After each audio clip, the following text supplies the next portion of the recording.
But for now, could you please warmly welcome Jetsunma Tenzin Palmo. Good afternoon. Yes, I need something to point.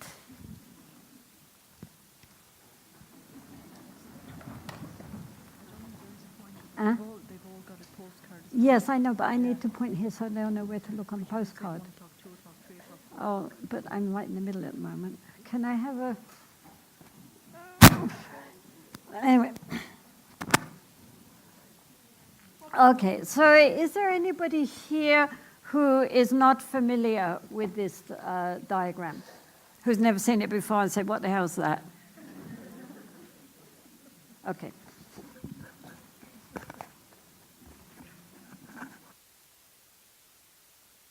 A diagram of, essentially it's a picture of Samsara, of the endless wheel of birth and death.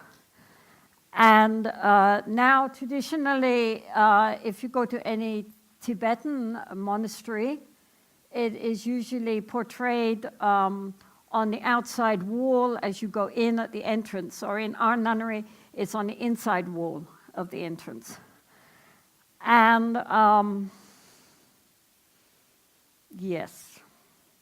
So what I want you to do, okay, so I'll start with the outside thing. It's held by this red monster here, who is Yama, the Lord of Death and Impermanence. So it means that all these realms of existence are still impermanent and held in the claws of death, Lord Yama. Now, even the highest realms of the gods are not beyond birth and death. And up in the corner here, you see the Buddha, who is outside of the wheel, and he's pointing to the moon. Oh. Does everybody have a card? You don't have cards, Sumalas? You have the image, okay. Sorry. Okay, you're visualizing it all very nicely. Anyway, the Buddha is pointing to the moon, which represents liberation, right? So he is outside of the wheel, and he's pointing, this is the way to go. Okay, now, as with any wheel, what keeps it turning is the hub, right? In any wheel, it won't turn unless there's a hub. The hub, the core of the wheel, that is what has the rod going through. That turns, and the whole wheel turns round. So I keep, in case we go on forever. So here, the hub, if you can see, the very center of the picture, there are 3 animals, right? There is a cockerel, and a snake, and a pig, right? Can everybody see that? Right? And they are all biting each other's tails, which means that they're all interconnected. And they're going round and round and round, scurrying round and round and round, and that turns the whole cycle. So, this really is very, very, the whole point of this wheel of life are those 3 little animals at the middle. The cockerel stands for desire, greed, grasping. The snake stands for anger, aversion, hatred. And the poor pig stands for ignorance.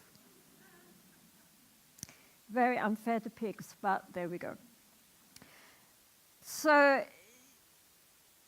the underlying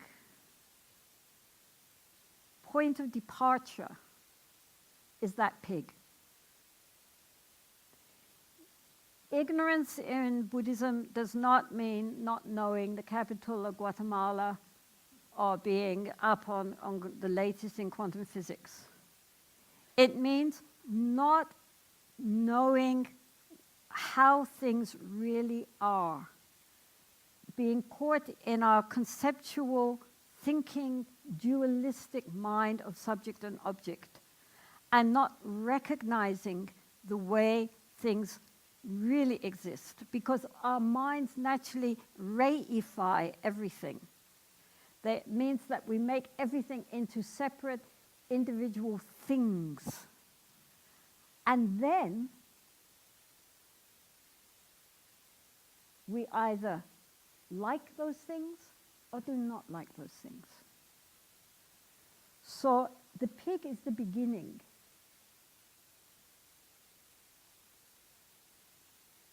Any impetus which comes through our sense doors, our eyes, what we see, what we hear, what we taste, what we touch, what we think about, automatically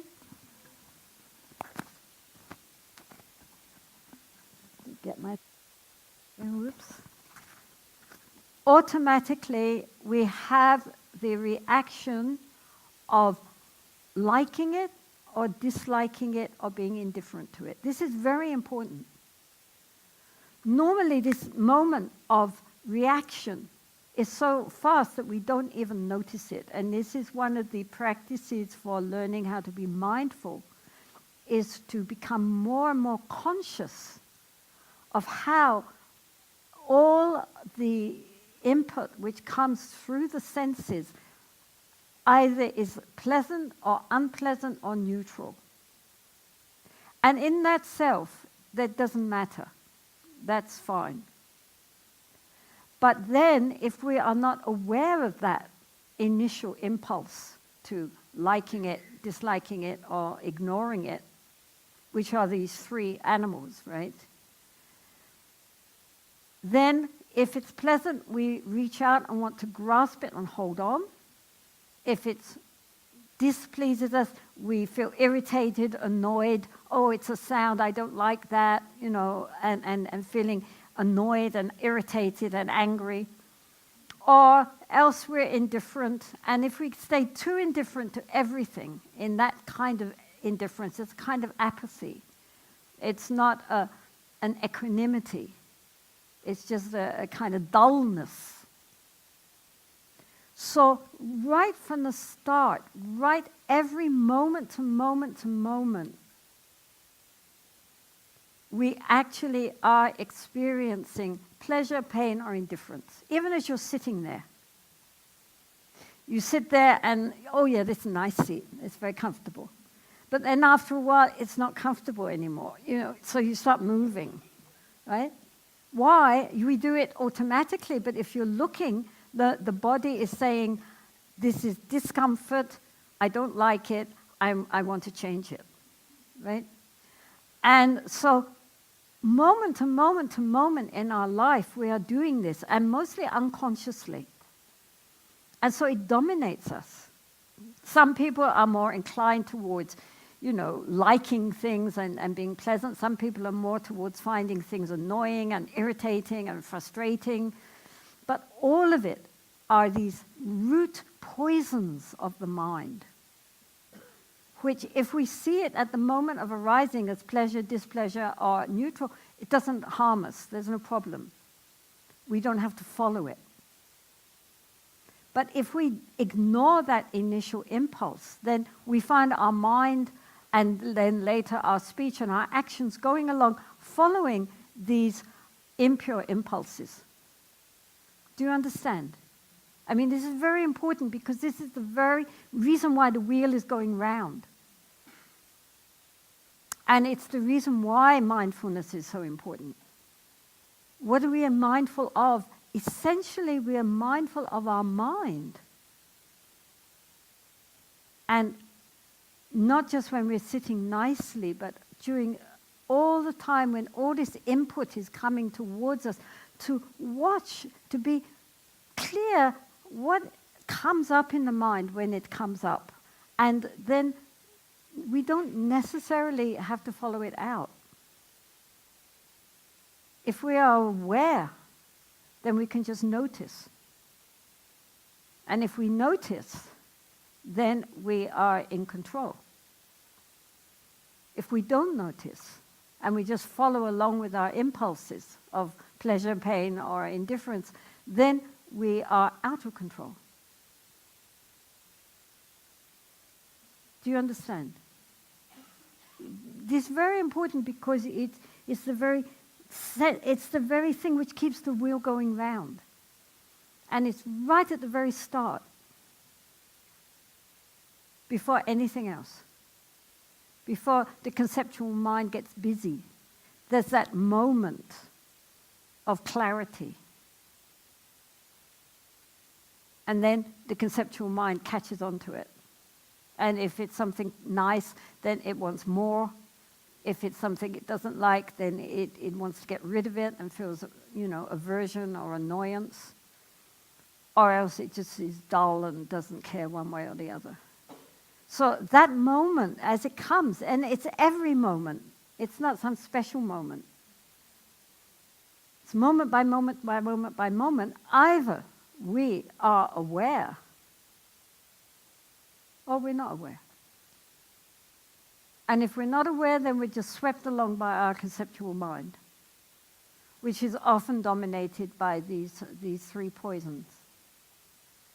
Much more than we normally are conscious of, until we start really looking and seeing how much of our speech and actions are motivated by these elementary negative emotions, even if we're fairly nice people.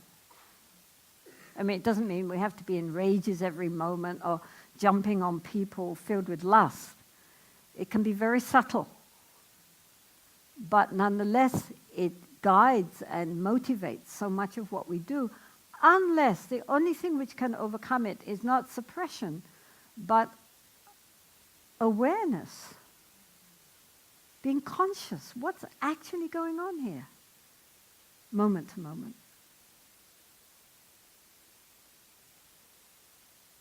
You understand? I mean, so right at the beginning is the clue to how to go beyond this whole cycle. By uprooting. You say, once you take away the hub, then the wheel can't go, right? So it's no good taking away bits or segments. You have to take the core out, the root.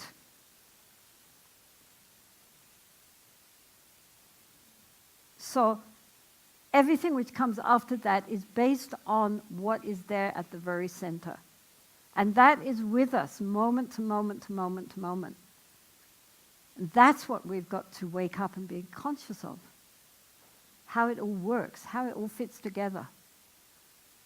And if we can do it right when it's just there, then it is relatively simple. By the time it's elaborated itself, it's much more difficult. So the point is to pinpoint it right at the start. That's what meditation is about. It's not about getting into states of bliss and, ecstasies, or certainly it's not about blanking out. It's not about becoming thoughtless.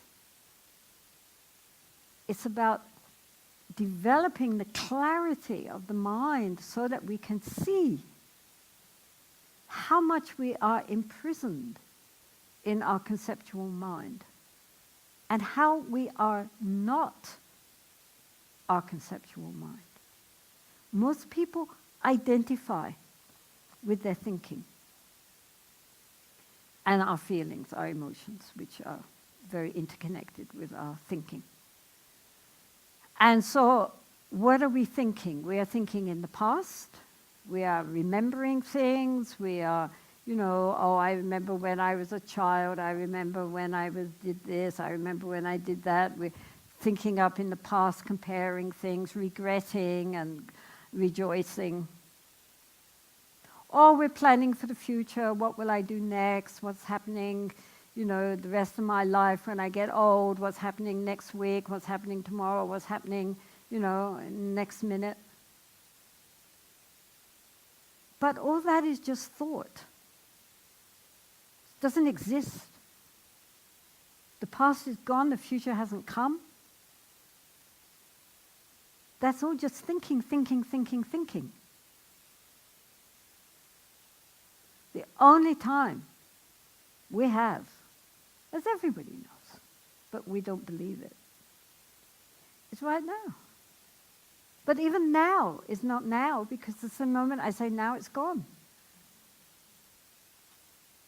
But to be aware, not caught up in the thoughts. The thoughts are like the clouds, but we have to be conscious of the space around those clouds. We have to be aware of the sky.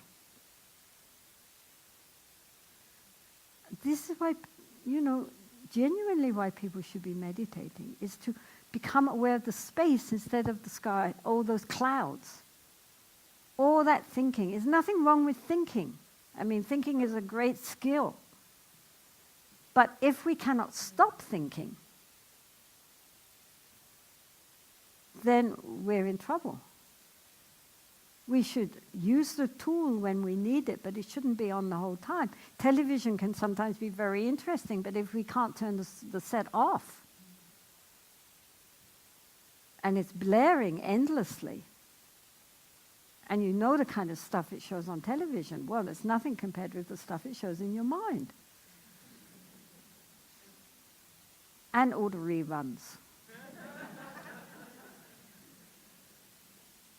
So we have to be, this is where we live. We live in our mind, and so it's very important that we become the masters of our mind rather than the slaves of our mind.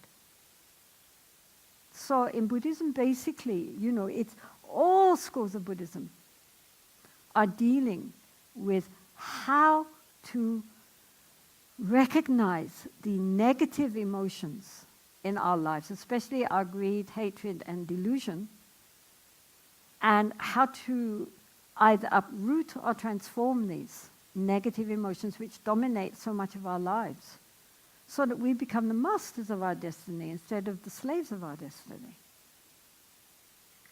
This is why they're right in the middle there. Because until we really look, we don't recognize how much these little animals dominate our emotions and our thinking. They are ego. They are the sense of I and me and mine, which is our fundamental delusion. We identify with all the wrong things. We identify with our conceptual thinking, our memories, our ideas, our opinions, our beliefs. Who are you? You will say your name. You will say where you came from. We identify with our race, with our religion, with our culture, with our whatever. All these things which are so impermanent and are not our essential nature at all.